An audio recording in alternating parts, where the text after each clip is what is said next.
Hi, Patty. So happy to have you and Jazzy in class and looking forward to seeing your blind crosses. I know you like to do blind crosses.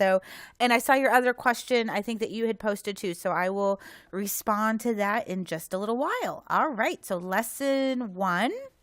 I just glanced at a couple of these before I started recording. Love it, love it, love it. Looks good. Now, if anything, I could nitpick on that a little bit. Is you do a little glance over your right shoulder there, just right before this frame, and I would like you just going for it. All right, trust she's taking that jump, and you go and just do that blind cross. You could cue that even sooner. Your motion is cueing that jump, so you can cue that blind cross even sooner and get further down the line. Beautiful.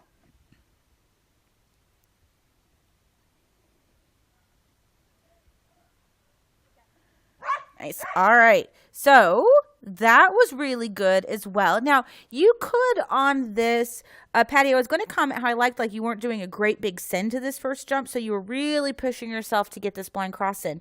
And I think that was really good on the first one. On this one, I think you do need to get yourself just a skosh further ahead because you're getting that blind cross in just barely, and then that's not allowing you enough time to show a really strong turn cue there. All right, so on that one, if you're going to do the blind cross into a turning cue, I think you need to arrive there just a little bit sooner.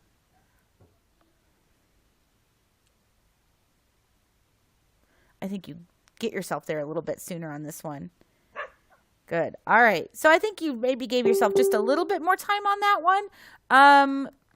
Man, the only thing on this one is I think you need to be spinning a little sooner.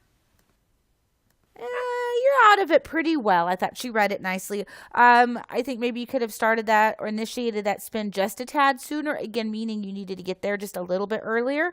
But really, she didn't question where she was going next at that jump at all. So she did that great.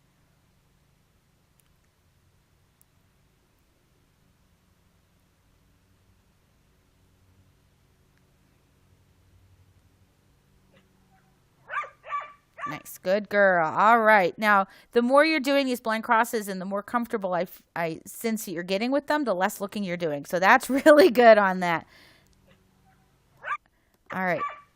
I think the only thing on that is lining out really your wrap cue where you're kind of front crossing out of it versus what leads into your spin cue. I think she was just a little confused there.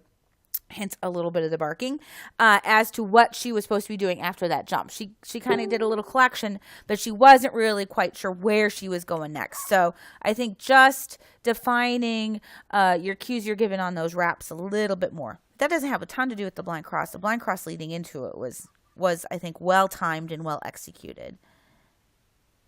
All right, here's going down to your backside. Beautiful. Look how far ahead you are. Awesome. Nice. Very, very nice. All right, Patty. So these look good. Just the ones that you're going to go do those turning cues at that number 4 jump. I think you need to set up so you're there just a little bit sooner and that you are giving your clearly defined cues a little earlier as to what you're expecting from her. But the blind crosses are looking awesome.